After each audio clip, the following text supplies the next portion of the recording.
안녕하세요. 이 시간도 하나님께서 저희와 함께 하시기를 간절히 바랍니다. 어제 제가 하나님께서 낙심한 자에게 주시는 위로에 대한 설교를 드렸습니다. 그죠? 그러면서 제가 말씀드리기를 어제 제가 드린 설교는 영적인 뭐라고 말씀드렸죠? 영적인 당근. 그리고 오늘은 영적인 채찍입니다. 그래서 제가 오늘은 좀 영적인 채찍질을 좀 해야 되는데 괜찮을까요? 날씨도 쌀쌀한데 영적인 채찍질을 당하면 좀 힘들 수도 있습니다. 그리고 제가 뒤에서 보니까 오늘 반팔을 입은 사람이 안에 반팔을 입으셨군요. 근데 겉에 외투를 입지 않고 반팔을 입으신 분이 별로 없더라고요. 그죠? 아무튼 날씨도 좀 쌀쌀하고 하지만 그래도 오늘은 영적인 채찍을 조금 하도록 하겠습니다. 어제 제가 드린 말씀은 선교지에서 고생하고 지친 여러분들에게 힘이 되고 위로가 되고 격려가 되는 말씀이었고요. 오늘은 그 위로를 얻어서 좀 더 분발해서 열심을 낼 수 있도록 하는 채찍입니다. 사실 저희가 살아가는데 채찍이 없으면은 앞으로 전진을 못해요. 그죠? 그래서 당근도 필요하지만 채찍도 필요하기 때문에 오늘은 채찍에 해당하는 그런 말씀을 좀 드리도록 하겠습니다. 여러분 혹시 믿음 있으신 분 계신가요? 나는 정말 믿음 있다. 나는 정말 믿음 있다 하시는 분 손을 들어주시기 바랍니다. 나는 정말 믿음 있다. 없으세요? 여기 우리 다 선교사들인데. 믿음 없이 선교사 선택하신 겁니까? 믿음 없으세요? 믿음이 있지만 겸손해서 손을 안 드시는 거라고 이렇게 생각하겠습니다. 그래서 오늘 이 시간을 통해서 과연 내가 진짜 믿음이 있는지 아니면 없는지, 만약에 내가 믿음이 있다면 그 믿음의 분량이 어느 정도 되는지 한번 확인해 보는 그런 시간이 됐으면 좋겠습니다. 여러분 이 사람 아시죠? 조지 뮬러 아시죠? 이 사람은 여기도 나와 있지만 5만 번 이상의 기도의 응답을 받은 사람입니다. 그리고 고아의 아버지라고 불리우는 사람이고 그 다음에 평생 동안에 약 1만 명 이상의 고아를 돌본 사람이에요. 어떤 큰 후원 단체나 아주 큰 사업가 후원자가 있어서 고아들을 1만 명 이상이나 키운 게 아닙니다. 정기 후원자도 없이 그 어떤 정기 후원 단체도 없이 그리고 이분은 월급도 없었어요. 월급도 교회에서 받던 것도 반납했습니다. 그리고 오직 수십 년 동안 어떻게 고아들을 돌봤을까요? 오직 믿음과 기도로. 그래서 참 제가 개인적으로 정말 존경하고 정말 닮고 싶은 그런 신앙의 인물입니다. 근데 혹시 여러분들 조지 뮬러의 그 일기 읽어보신 분 계신가요? 조지 뮬러 자서전이나 일기. 이 조지 뮬러의 자서전이나 일기를 보면은 아주 이상한 말이 쓰여 있습니다. 어떤 얘기가 쓰여 있냐면 조지 뮬러가 그의 책 가운데 이런 얘기를 했어요. 다 같이 읽도록 하겠습니다. 시작. 나의 평생 동안 하나님을 진실로 믿고 사는 이들을 거의 보지 못했다. 이게 무슨 말이죠? 이 조지 뮬러가 화이트 부인이랑 같은 동시대의 사람입니다. 그래서 화이트 부인 그 글을 읽다 보면 교회 증언인가 어디 보면은 이 조지 뮬러를 언급한 얘기가 있어요. 근데 왜냐면 그 화이트 부인은 1827년생이잖아요. 그죠? 조지 뮬러가 오빠였습니다. 예. 오빠는 삼촌뻘. 예. 근데 이 당시에 왜 평생 하나님을 진짜 믿고 사는 이들을 거의 보지 못했을까요? 이 당시에 하나님을 믿는 사람들이 적었나요? 이 당시에 교회가 적었을까요? 여러분 아시겠지만 이 1800년대 후반 19세기에는 그 전 세계적인 선교의 붐이 일어났던 때였습니다. 그래서 이 당시에는 오히려 지금보다 더 신실했던 신자들이 더 많은 때였어요. 그리고 조지 뮬러는 같이 일하던 동역자들도 많이 있었거든요. 근데 왜 이 조지 뮬러가 하나님을 진실로 믿고 사는 이들을 거의 보지 못했다고 얘기를 했을까요? 그 이유를 제가 말씀드리지는 않겠습니다. 하지만 이게 무슨 말인지 오늘 설교를 듣고 나면은 여러분들이 이해를 하실 거예요. 조지 뮬러가 왜 이런 말을 했는지 이해를 하게 되실 것입니다. 여러분 오늘 설교의 제목 좀 전에 보셨습니까? 설교의 제목이 뭐였죠? 너희 믿음이 어디 있느냐. 이거 누가 하신 말씀이죠? 누가 하셨습니까? 예수님이 누구한테 하신 말씀이죠? 제자들에게. 그렇죠? 예수님은 제자들에게 정말 좋은 분이셨습니다. 그죠?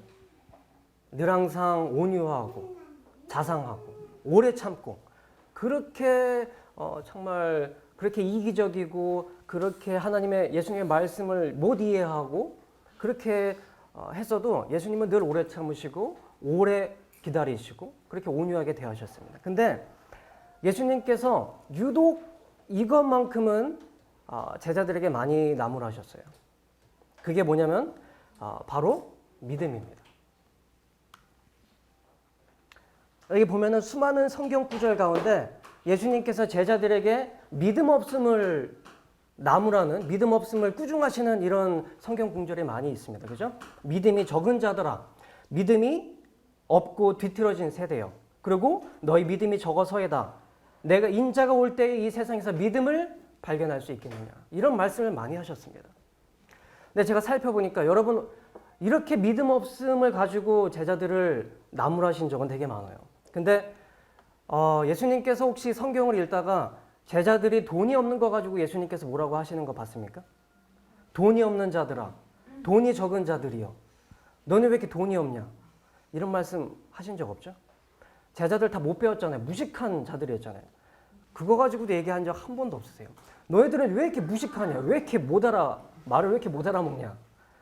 왜 이렇게 이해력이 딸리냐? 그런 말씀은 한 번도 안 하셨습니다. 단 한 번도. 근데 믿음이 없는 거 가지고는 아주 여러 차례 말씀하셨어요. 왜 이렇게 믿음이 없냐?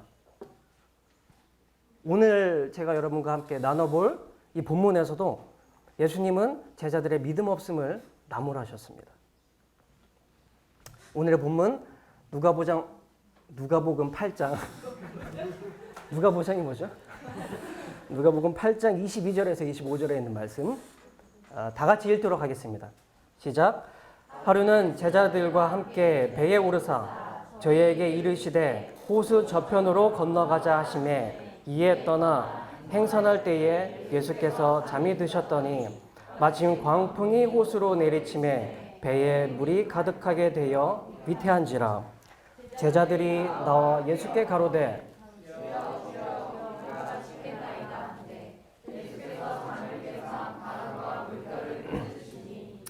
그쳐 잔잔하여 지더라.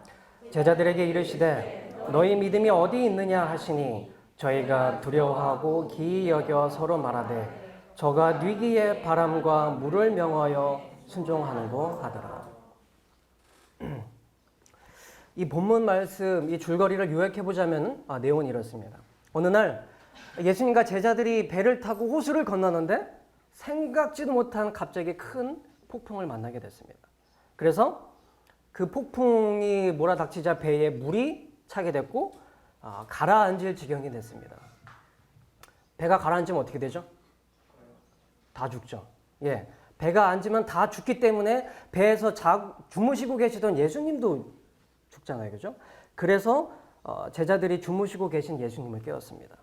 여기까지는 아무 문제가 없어요. 그죠? 근데 제자들이 예수님을 깨웠더니 예수님께서 일어나셔서 성난 파도와 바람을 꾸짖고 조용하여라, 잠잠하여라라고 명령하셨습니다. 그러자 그 즉시 바람이 멈추고 호수가 다시 잔잔해졌습니다. 그런데 그 후에 예수님은 제자들에게 너희 믿음이 어디 있냐며 꼭 물어보시며 그들의 믿음 없음을 슬퍼하셨습니다. 근데 여러분 한번 상식적으로 생각해 보세요. 여러분들의 제자입니다. 우리 예수님과 같이 이제 배를 타고 가고 있는데 예수님은 주무시고 계세요. 근데 파도가 막 밀어 닥쳐가지고 지금 배에 물이 가득 찬 거예요. 이 배가 가라앉으면 다 죽잖아요. 그죠? 우리도 다 죽을 뿐만 아니라 예수님도 주무시고 계시니까 죽을 수도 있잖아요. 그럼 이때 예수님을 깨우는 게 당연한 거 아닌가요? 상식적으로는 우리의 머리로는 예수님을 깨우는 게 당연하잖아요. 예수님을 깨워서 예수님께서 뭐라도 하셔야지 우리가 다 안 죽고 살을 수 있으니까. 그죠? 그래서 사실은 예수님께서 너네들 참 잘했다. 하마터면 우리 다 죽을 뻔했다. 우리가 배가 다 가라앉기 전에 나를 깨워서 너희 정말 잘했다고 칭찬을 해야 되는 거 아닙니까, 사실? 근데 왜 꾸중을 하셨을까요? 그리고 꾸중만 하는 게 아니라 왜 그들의 믿음 없음을 슬퍼하셨을까요? 왜 그랬을까요, 예수님께서? 그 이유가 바로 이것입니다. 예수님께서 제자들의 믿음을 물어보시고 슬퍼하신 이유. 첫 번째, 제자들은 이전에 가나의 혼인잔치에서 예수님께서 물을 어떻게 포도주로 바꾸는지 보았습니다. 그 기적을 경험했습니다. 그리고 예수님께서 그물이 찢어지고 배가 가라앉을 만큼 그렇게 많이 물고기가 잡히게 하신 그 경험도 직접 경험했습니다. 그리고 예수님께서 귀신 들린 수많은 귀신들을 내쫓고 온전케 하신 것도 경험을 했습니다. 그뿐만 아니라 벙어리, 장님, 문둥병 환자, 그 다음에 중풍 환자 등 수많은 환자들을 고치시는 그런 기적들을 직접 보고 경험했습니다. 정말 많은 기적들을 봤거든요. 그래서 제자들은 이 예수님께서 평범한 사람이 아니라 바로 이분이 하나님의 아들 메시아시고 이분이 어떠한 능력을 가진 자인지 누구보다 잘 알고 있었거든요. 예수님께서 무엇을 행하실 수 있는지, 어떠한 능력을 갖고 계신지 제자들은 누구보다 잘 알고 있었습니다. 그런데 이렇게 많은 기적들을 경험했음에도 불구하고 거센 폭풍으로 인해서 배에 물이 가득 차게 되고 그들이 이제 막 죽을 그런 상황에 오니까 그동안 수많은 기적들을 보고 경험했지만 그 모든 믿음이 한순간에 다 사라졌습니다. 다 같이 밑에 있는 이 문장을 읽도록 하겠습니다. 시작. 그들은 생명이신 예수님과 함께 있었음에도 불구하고 죽음의 공포에 사로잡혀 있었다. 그들은 창조주와 함께 있었으나 그분의 창조물에 의해 죽을까 봐 두려워했다. 예수님 말씀하셨잖아요. 그죠? 내가 곧 길이요 진리요 생명이라고 말씀하셨습니다. 예수님께서 생명이신데 지금 파도가 거센 폭풍에 몰려오니까 생명이신 예수님께서 옆에 있는데 죽을까 봐 두려워서 떤 거예요. 예수님은 누구십니까? 또 창조주. 그 무서운 그 거센 파도와 바람을 만드신 게 누구예요? 예수님이시죠. 창조주가 바로 그들 옆에 있는데 그분의 창조물에 의해서 죽을까 봐 두려워했던 게 바로 제자들이었습니다. 그 제자들의 믿음이 다 어디 갔을까요? 근데 이들도 뭐 그냥 아무 생각 없이 예수님을 따른 게 아니거든요. 예수님을 따를 때 그들이 어떻게 따랐습니까? 배와 부친을 버려두고 따랐거든요. 그들 나름대로 정말 대단한 믿음을 가지고 쫓았습니다. 이들이 배와 부친을 버려뒀다는 건 생계를 내팽개치고 예수님을 쫓은 거예요. 이들이 뭐 그 당시에 은행에 저축해둔 돈이 많았겠습니까? 그 당시에 뭐 연금을 받는 게 있었겠어요? 이들이 부자였습니까? 이들은 불황무식한 자들이었어요. 어부들이었고, 그죠? 아무런 가진 게 없는 자들인데 지금 오늘 하루라도 당장 일을 해서 먹고 살아야 되는데 예수님께서 나를 따르라 하셨을 때 배와 부친을 버려두고 예수님을 따랐습니다. 그렇게 대단한 믿음을 가지고 있던 자들이 이 거센 파도가 몰려오니까 그들이 가졌던 믿음이 다 사라졌어요. 왜 그들의 믿음이 사라졌을까요? 정말 배와 부친을 버려두고 예수님을 따를 만한 그런 용기와 그런 결단력이 있었던 이 제자들이 왜 그 태풍을 봤을 때 믿음이 사라졌을까요? 전 제자들을 보면 좀 한심한 생각도 들었습니다. 내가 제자들이라면, 내가 예수님께서 그 수많은 기적들을 내가 실제로 본다면 나는 좀 다를 것 같은데, 나는 좀 믿음 있게 행동할 텐데, 그런 생각을 했던 적이 있습니다. 과연 우리가 수많은 기적들을 경험하면 우리의 믿음이 더 커질까요? 수많은 기적들을 경험하는 게 분명 도움은 됩니다. 근데 우리가 제자들처럼 정말 예수님께서 일으키신 수많은 기적들을 실제로 경험한다 할지라도 이런 정말 우리의 생명을 위협하는 그런 거센 폭풍이 밀려온다면은 우리의 믿음도 순식간에 사라질 수가 있습니다. 여러분 혹시 그런 경험 해보셨나요? 여러분 혹시 인생을 살다가 거센 폭풍을 만나보셨습니까? 지금부터 제가 만났던 거센 폭풍, 제자들이 만났던 것과 같이 제가 만났던 거센 폭풍에 대해서 좀 말씀드리려고 합니다. 그 전에 제자들이 만났던 이 거센 폭풍이 뭔지 좀 한번 살펴보도록 하겠습니다. 제자들이 만났던 거센 폭풍은 믿음의 시련이었습니다. 생명이시고 창조주이신 예수님께서 그들과 함께 계셨기 때문에 그들은 믿음으로 이겨냈어야 했습니다. 하지만 그들은 실패하고 말았습니다. 또한 제자들이 만났던 그 거센 폭풍은 믿음의 시금석이었습니다. 시금석이 뭐죠? 이 시금석은 귀금속의 이 순도를 측정할 때 쓰는 그런 돌입니다. 그죠? 특별히 금과 은을 이 순도를 측정할 때 쓰는 돌입니다. 그래서 눈으로 봤을 때는 이게 정말 순도가 높은 정금인지 도금인지 구분이 안 가는 것을 이 시금석을 통해 긁어보면은 드러납니다. 이게 진짜 정금인지 아니면은 도금인지, 이게 순도가 정말 높은 24K인지 아니면 18K인지 아니면 14K인지 드러나게 됩니다. 제자들이 만났던 이 거센 폭풍도 믿음의 시금석이었습니다. 그들이 가지고 있던 믿음이 진짜였는지 아니면 가짜였는지, 아니면 정말 순도가 높은 믿음이었는지 아니면 순도가 낮은 정말 도금과 같은 믿음이었는지를 판가름하는 그런 믿음이었습니다. 그런 폭풍이었습니다. 여러분 상록수 아시죠? 저희가 여름에 그 멀리 있는 산을 보면은 상록수와 낙엽수가 구분이 가능합니까? 여름에요? 네, 여름에.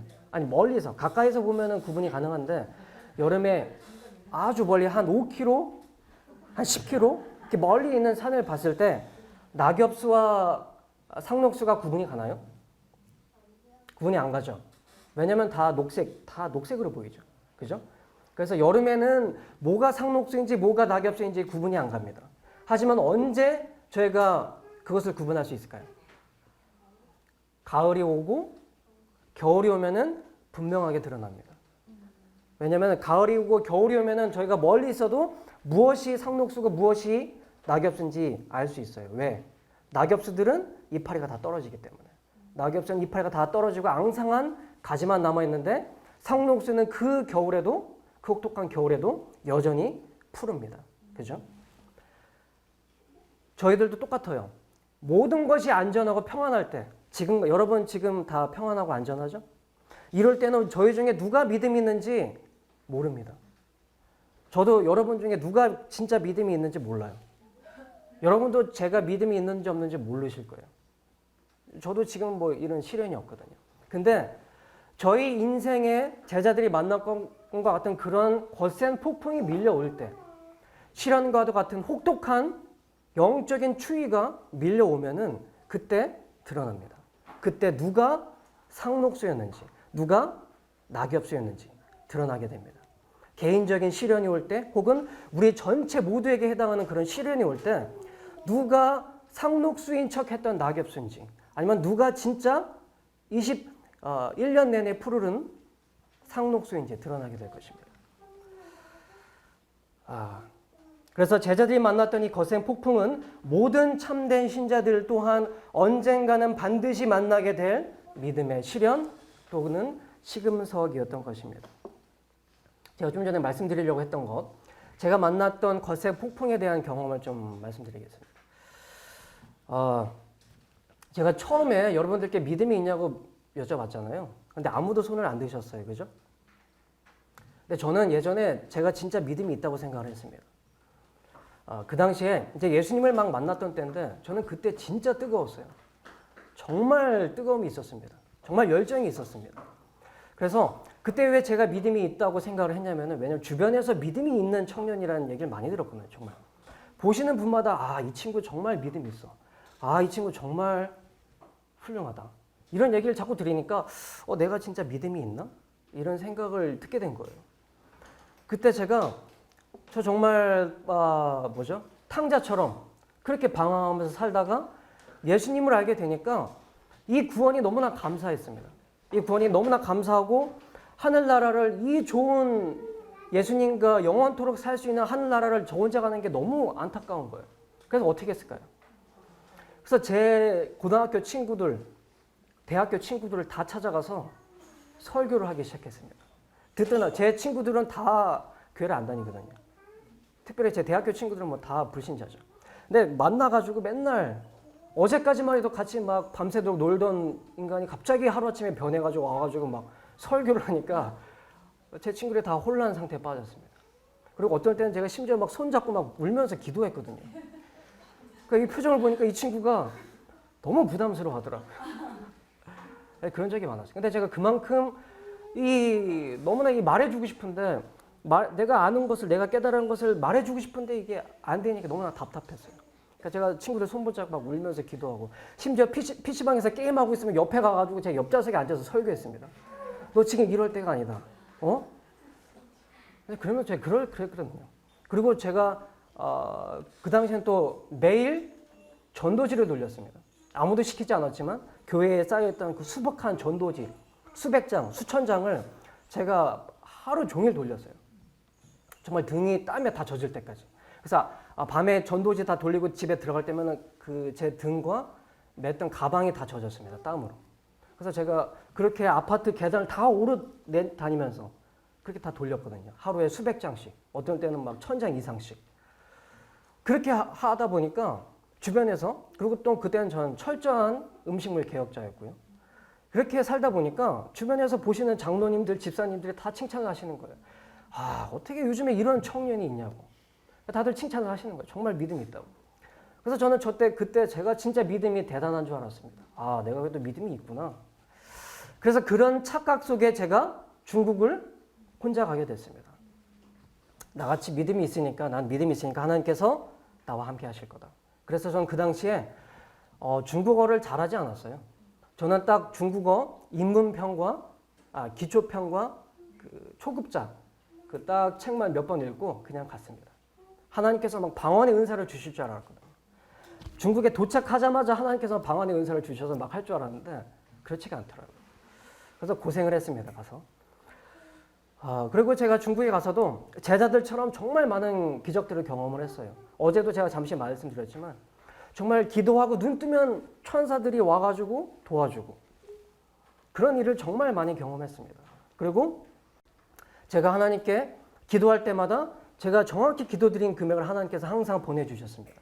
하나님 50만 원이 필요합니다. 보내주십시오 하면 50만 원을 보내주시고, 하나님 100만 원이 필요합니다. 보내주십시오 하면 100만 원을 보내주시고, 이런 경험을 정말 많이 했습니다. 그래서 그런 경험을 해서 이제는 내가 결코 내 믿음이 흔들리지 않겠다, 이런 생각을 했었습니다. 근데 제가 흔들렸던 것은 천사들이 기도하면 천사들이 와서 도와주는 거는 제가 경험을 했는데, 하나님께서 제가 기도했을 때 다른 어떤 성도님들을 통해서 돈을 보내주시는 경험을 아직 못했을 때 제가 이 폭풍을 만나게 됐습니다. 그때가 언제였냐면 제가 광저우에 있을 때예요. 광저우, 이제 처음에 중국의 청도에 가서 청도에서 기차를 타고 광저우에 내려갔습니다. 그래서 제 계획은 거기서 광저우에서 그 거지 아이들을 데리고, 제가 처음에 중국에 갈 때 내가 21세기에 중국의 대륙의 조지 뮬러가 되리라, 그런 마음을 갖고 들어갔거든요. 나도 오직 믿음과 기도로 들어갔습니다. 근데 처음에 갔는데 방언의 은사를 주실 줄 알았는데 안 주셨어요. 그래서 첫 번째 난관은 언어였습니다. 들어가자마자 중국을 막 유창하게 할 줄 알았는데 방언의 은사를 안 줘가지고 계획에 착오가 생겼어요. 일단 내가 먼저 중국어를 좀 더 공부를 해야겠다. 광저우에 가서 일단 방을 잡았습니다. 가장 싼 거.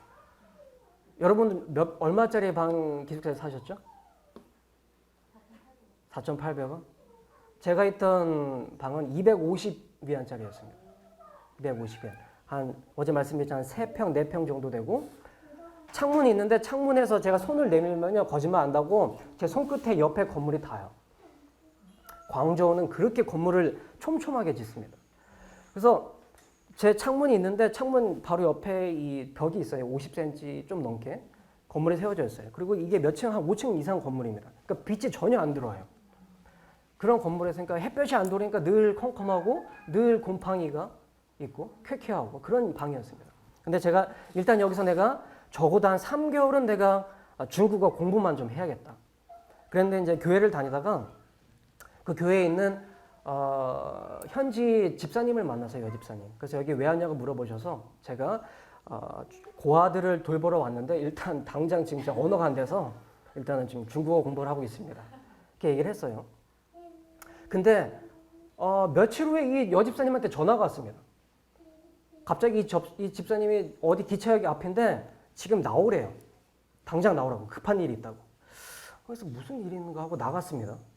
나갔는데 보니까 집사님 옆에 4명의 남자아이들이 서 있었어요. 근데 그 4명의 남자아이들이 제가 첫 인상이 어땠냐면은 귀신 들린 사람인 줄 알았어요. 그 4명의 아이들이 13살, 14살, 15살 그리고 제일 큰 애가 17살이었거든요.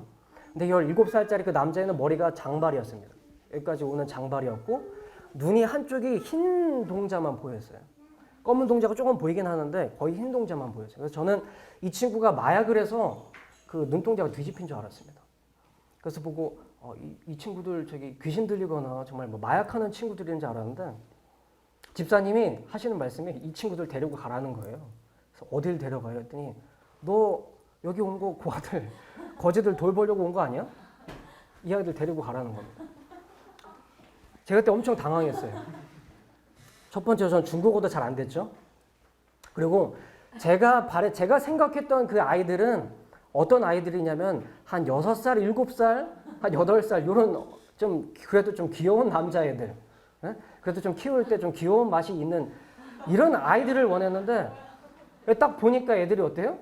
13살, 14, 15, 17살짜리 애는 머리도 장발에다 한쪽이 눈이 흰 동자만 보이는 애예요. 이런 아이들을 데리고 가라는 거예요. 그래서 제가 마음속으로 기도를 했습니다. 하나님 왜 제게 이런 시련을 주십니까?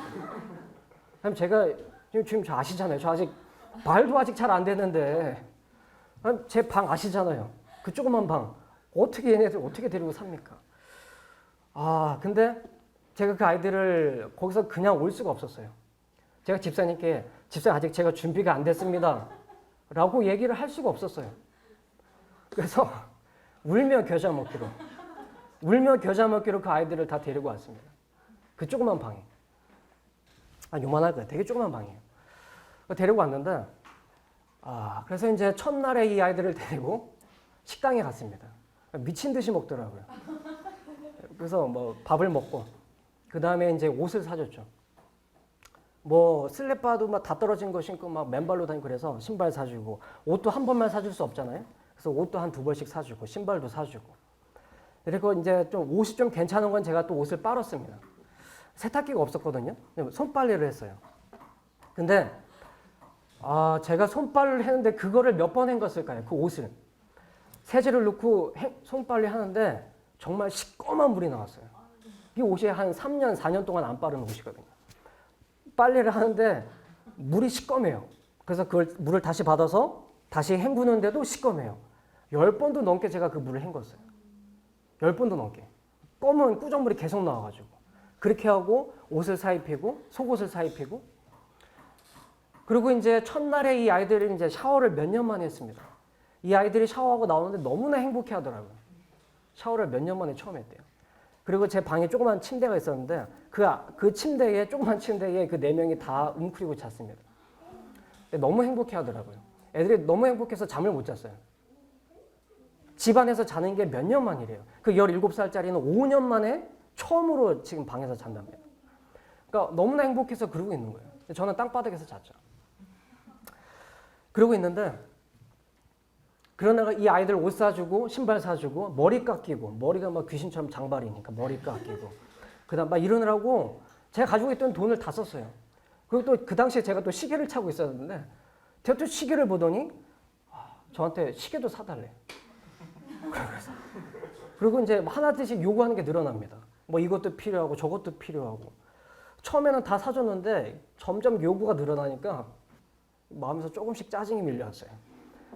야, 내가 지금 나 지금 누가 돈 주는 돈도 없이 나 그냥 후원도 없이 내 그냥 있는 돈으로 사는 건데 내 통장에선 지금 돈이 거의 다 떨어져 가는데 제 마음도 모르고 계속 뭘 자꾸 사달라는 거예요. 막 짜증나게 밀려옵니다. 그래서 근데 일단 우리에게 정말 필요한 것만 사고 지금 당장 필요하지 않은 건 우리가 나중에 사도록 하자 그렇게 얘기를 했습니다. 그러면서 이 아이들을 데리고 밥을 먹이고, 때로는 식당에 가서 밥을 먹이고, 때로는 제가 저 요리를 정말 못하는데 제가 요리를 해서 먹이고, 또 그러면서 또 되지도 않는 중국어로 성경을 피고 또 성경을 가르쳤습니다. 그렇게 이렇게 살다가 보니까 어느 순간 제가 가지고 있던 돈이 정말 다 바닥났어요. 어떻게 그러니까 무슨 마음이 밀려올까요? 두려움이 밀려왔습니다. 처음에 갈 때는 내가 대륙의 조지 밀러가 되리라 하고 들어갔는데, 이 생각지도 않았던 이 아이들을 4명을 데리고 있다가 보니까 제가 몇 달 살 수 있는 돈이 다 없어졌어요. 그리고 통장에 돈이 하나도 없었습니다. 그러니까 불안감, 걱정이 밀려오기 시작했습니다. 어떡하지? 이제 당장 이제 또 월세도 내고 당장 먹을 걸 사야 되는데 쌀도 없었거든요. 그러니까 막 정말 초조해지기 시작했습니다.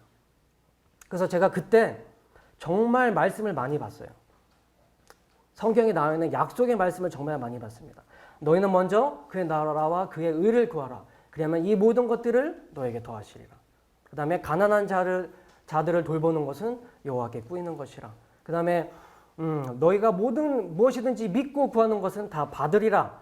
이런 말씀들. 그 다음에 우리가 하나님의 일을 할 때에 하나님께서 필요한 재정과 동역자를 보내주신다는 이런 약속의 말씀들을 제가 계속 봤어요. 보고 또 보고 그래, 하나님께서 내 기도에 응답하실 거야. 그리고 성경책을 닫잖아요. 닫고 5분도 안 돼서 또 걱정이 돼요. 근데 잠깐만, 내가 여기서 지금 선교하는 걸 아무도 모르는데 제가 여기 와서 선교하고 있는 걸 알아야지 누가 좀 보내주던가 하잖아요. 저는 그냥 왔거든요. 하나님만 믿고. 그렇잖아요. 그러니까 현실적으로 생각해보니까 내가 여기 있는 걸 누가 어떻게 알고 돈을 보내줘요. 그런 생각이 자꾸 드는 거예요. 그러면 다시 또 성경책을 펴니다. 그리고 다시 그런 약속의 말씀들을 읽어요. 그래, 그렇지만 하나님께서 보내주실 거야. 아멘 하고 또 덮잖아요. 그럼 또 근심이 밀려와요. 이걸 정말 수십 번 했습니다. 며칠 동안. 말씀을 읽고 덮고. 그렇게 하다 보니까 어느 한 저녁 때 아이들은 이제 그 조그만 침대에서 웅크려 자고 있었어요. 저는 혼자서 계속 또 말씀을 보고 덮고, 아멘, 하나님께서 보내주시겠지. 믿습니다, 하나님. 근데 몇 분 지나면 또 근심이 오고. 이렇게 되다 보니까 제가 그런 생각을 하다가 일어나서 아이들을 봤는데, 그 아이들이 그 조그만 침대에 다 정말 굼벵이처럼 그렇게 움츠리고 자는 거예요. 근데 그 표정들이 어땠는지 아십니까? 표정들이 아이들이 진짜 웃으면서 자고 있었어요. 웃으면서. 진짜 아이들 표정이 너무 행복해 보였습니다. 근데 그 아이들을 보는데 제가 무슨 생각이 드냐면, 이 아이들이 갑자기 집사님이 생각나서, 여집사님. 여집사님은 내가 준비도 안 되는데 왜 나한테 연락을 해가지고 왜 나한테 이런 아이들을 맡겨서 자기가 키우고 있지. 자기는 직장도 되니까 돈도 있고 중국어도 잘하고 중국 사람이니까 집도 큰 집 있고 자기가 키우지 왜 나 중국말도 못하고 돈도 없고 이런 조그만 방에 사는 왜 나한테 이를 키우라고 해가지고 갑자기 집사님이 막 미운 생각이 막 들었어요. 집사님이 막 미워지더라고요. 두 번째 든 생각은 뭐냐면은 그 아이들이 나가줬으면 좋겠다는 생각이 들었습니다. 이제 제가 가진 돈이 없으니까 제가 그만큼 믿음이 떨어진 거예요. 제가 처음에 대륙의 조지 밀러가 되겠다고 했던 사람이 이제는 제 발로 제가 돌보겠다고 애들을 데려갔는데, 지금 이 아이들을 보면서 제가 드는 생각이, 제가 그 아이들을 내쫓을 수는 없잖아요. 그죠? 제가 데리고 왔는데 어떻게 제 손으로 내쫓습니까? 그러니까 제가 내쫓기 전에 이 아이들이 그냥 형, 이제 저희는 형이랑 더 이상 성경 공부하기 싫어요. 이게 성경 재미없어요. 그래서 저희 그냥 갈래요. 이렇게 얘기하고 제 발로 가졌으면 좋겠다는 생각이 들더라고요. 그 생각이 드는 순간 제가 정신이 번쩍했습니다. 내가 지금 무슨 생각을 하고 있는 거야? 내가 대륙의 조지 밀러가 되겠다고 그렇게 하고 들어왔는데, 내가 오직 믿음과 기도로 내가 신앙생활을 해보겠다고 왔는데 내가 지금 무슨 생각을 하고 있어요? 이 아이들이 나랑 성경에 너무 재미없어서 이제 더 이상 안 할래 하고 제 발로 가졌으면 좋겠다, 그 생각을 제가 하고 있었던 거예요. 그 순간에 그 생각이 드니까 정말 비참했습니다. 제 자신이 정말 한심했어요. 내가 이거밖에 믿음이 안 됐나? 그 생각이 드니까 저희 그 집에 화장실이 아주 조그만 게 있었거든요. 한 반평도 안 될 거예요. 아주 조그만 화장실이에요. 제가 그 화장실에 들어가서 그날 밤에 정말 오랫동안 울었습니다. 한 1시간 정도 울은 것 같아요. 그리고 저는 그날 새벽에 눈물이 뜨겁다는 것을 저 처음으로 경험을 했어요. 여러분 뜨거운 눈물 흘려보셨습니까? 제 그 화장실에서 우는데 제 볼에서 눈물이 떨어지는데 눈물이 뜨겁더라고요. 정말 눈물이 뜨거워서 제가 깜짝 놀랐어요. 눈물이 왜 이렇게 뜨겁지? 그 전에도 눈물을 흘려본 적이 있지만 눈물이 뜨거운 적은 없었거든요. 근데 그날 제가 화장실에서 쭈그려 앉아서 울 때 흘린 눈물은 정말 뜨겁더라고요. 그 눈물을 흘리면서 제가 화장실에서 울면서 기도를 하면서 밤을 샜습니다. 제 자신이 정말 너무나 한심했죠. 그렇게 울면서 기도를 하면서 화장실에 쭈그려 앉아 있다가 아침이 돼서야 제가 잠을 자게 됐습니다. 그 아침에 돼서 잠을 자고 일어나니까 무슨 일이 벌어졌을까요? 무슨 일이 벌어졌을까요? 어떻게 이렇게 잘 아세요? 어제도 정답을 맞추셨는데. 제가 아침에 그렇게 기도하면서 울면서 하다가 아침에 자고 일어났어요. 한 점심때쯤에. 그랬더니 아이들이 다 없어졌어요. 보니까 그중에 제일 큰 애가 제 지갑을 가지고 도망갔더라고요. 제가 어떻게 했을까요? 전 그 아이들을 결코 원망하거나 미워하지 않았습니다. 왜요? 이게 제가 지난 밤에 제가 속으로 생각했던 게 뭐예요? 이 아이들이 나랑 더 이상 있기 싫다고, 나랑 성경 공부하기 싫다고 제발로 도망가줬으면 좋겠다. 이 생각을 제가 했었잖아요. 근데 제가 아침에 눈 뜨고 일어나니까 이 아이들이 진짜 다 도망갔더라고요. 제가 그걸 보고 저는 그 아이들이 결코 믿거나 원망하지 않았어요. 든 생각은 내가 믿음이 이렇게 없기 때문에 하나님께서 내게 허락하신 일이구나. 그런 생각이 들었습니다. 그 전엔 제가 정말 믿음이 있다고 생각했거든요. 네. 주변에 있는 모든 사람들이 저에게 어떻게 이런 청년이 요즘에 있지? 이런 얘기를 하도 들으니까 전 정말 믿음이 있는 줄 알았는데 제가 그 거지 아이들을 데리고 있을 때 그날 새벽에 제가 얼마나 믿음이 없는지 그날 깨닫게 됐습니다. 제자들처럼 저도 정말 많은 기적들을 경험했다고 생각했는데 이 정도면 나도 이제 더 이상 내 믿음이 흔들리지 않을 거라고 생각했는데 제 믿음이 산산조각 났어요, 그날. 잠시 제가 3분짜리 영상을 하나 보여드리도록 하겠습니다. 제가 이 영상을 보고 말씀을 이어가도록 하겠습니다. 그의 상징적인 인물로 남아있는 또 한 명의 전설적인 인물이 있었다.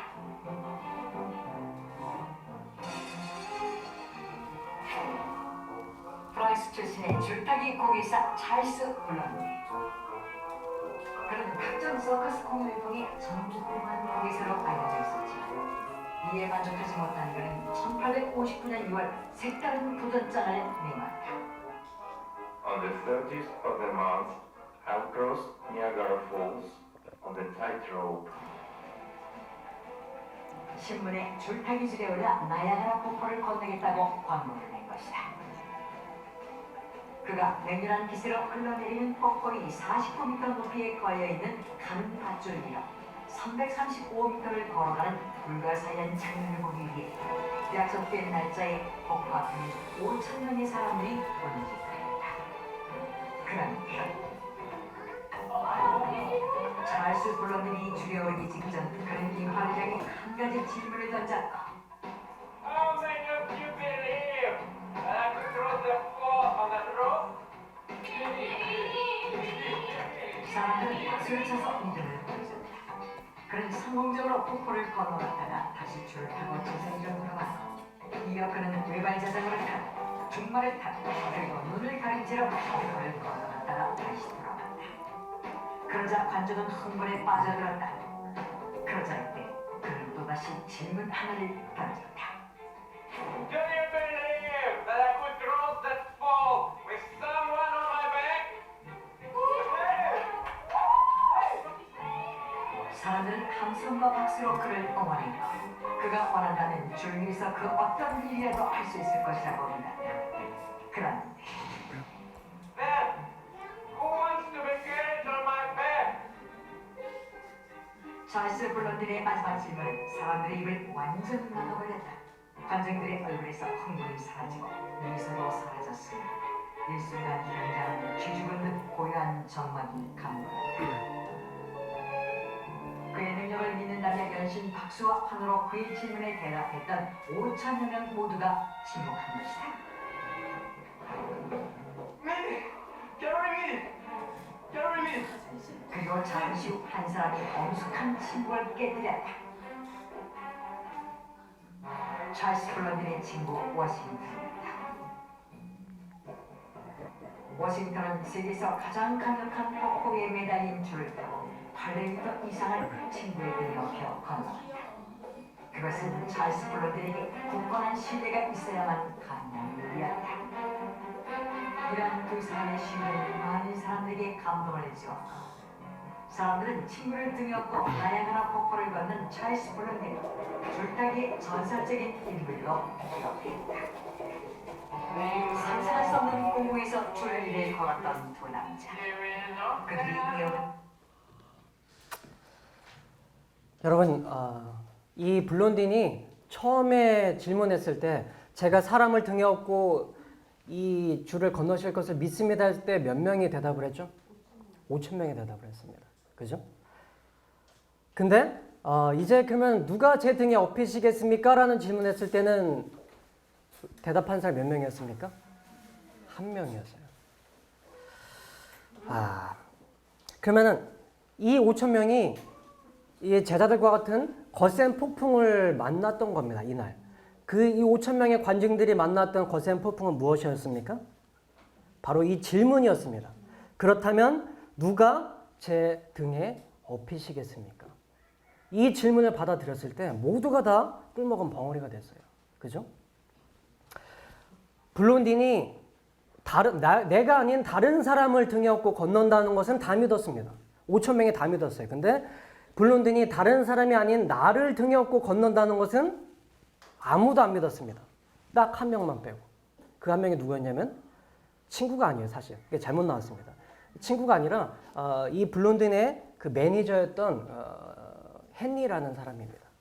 근데 왜 5천 명 중에 한 명밖에 믿는 사람이 없었을까요?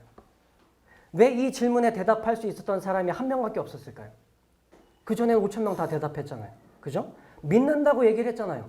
믿습니다. 당신이 사람을 등에 업고 다시 건널 수 있을 것을 믿습니다라고 했으면서 왜 이 질문, 누가 제 등에 업히시겠습니까? 라고 했을 때는 아무도 대답을 할 수가 없었을까요?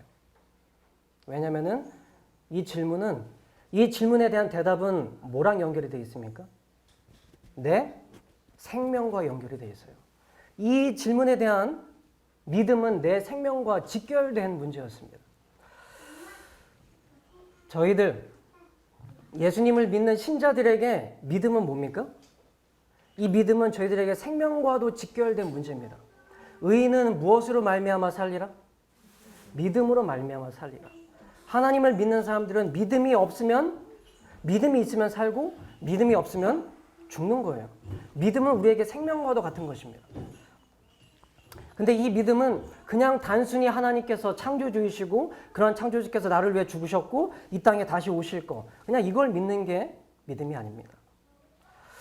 역사 속에 정말 많은 믿음의 선배들이 목숨을 걸고 예수를 믿었습니다. 그죠? 다니엘의 세 친구들 풀무불 앞에서 이 금신상에 절하지 않으면 그들을 풀무불에 집어 던져 놓는다고 할지라도 그들은 내가 이 풀무불에 너희가 나를 던져 넣을지라도 하나님께서 우리를 살리실 것이다. 그런 믿음이 있었습니다. 더 나아가서 그리 아니하실지라도 우리는 결코 금신상에게 절하지 않겠다는 그런 믿음이 있었습니다.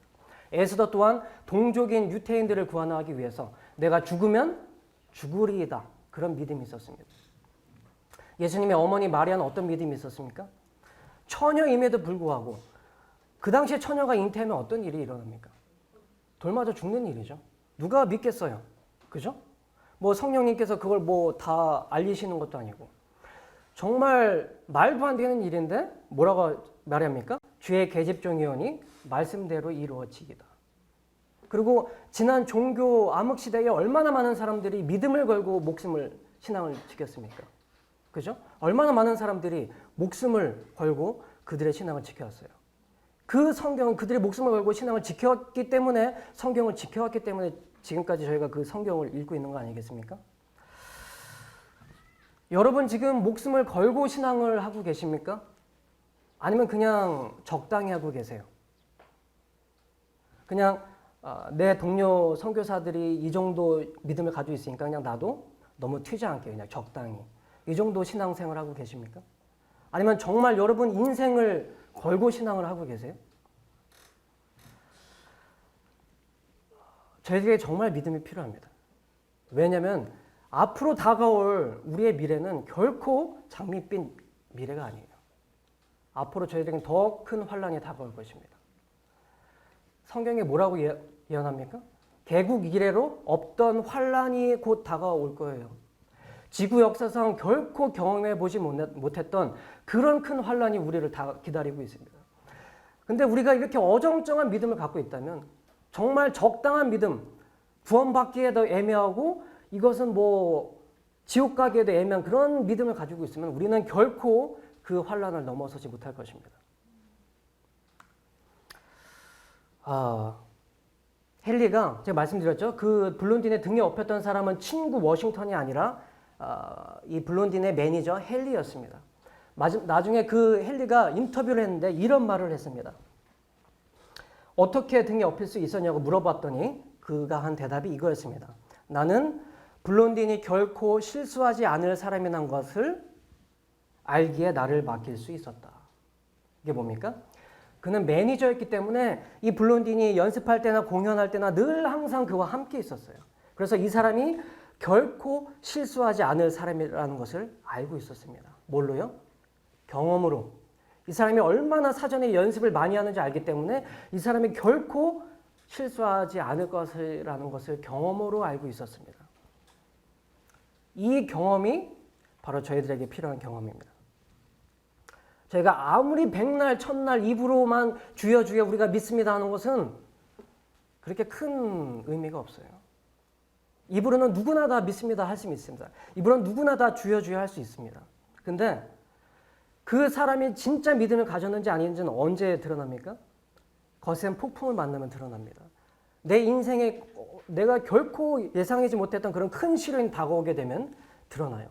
이 사람이 진짜 믿음이 있었는지 아니면 가짜였는지, 이 사람이 정말 순도가 높은 믿음을 가지고 있었는지 아니면 적당한 믿음만 가지고 있었는지 드러나게 됩니다. 우리를 풀무불 앞에 세워두면, 그리고 사자굴에 집어 던졌을 때, 그리고 골리앗 앞에 세워뒀을 때 우리가 진짜 믿음을 가지고 있는지 아닌지 드러나게 될 것입니다.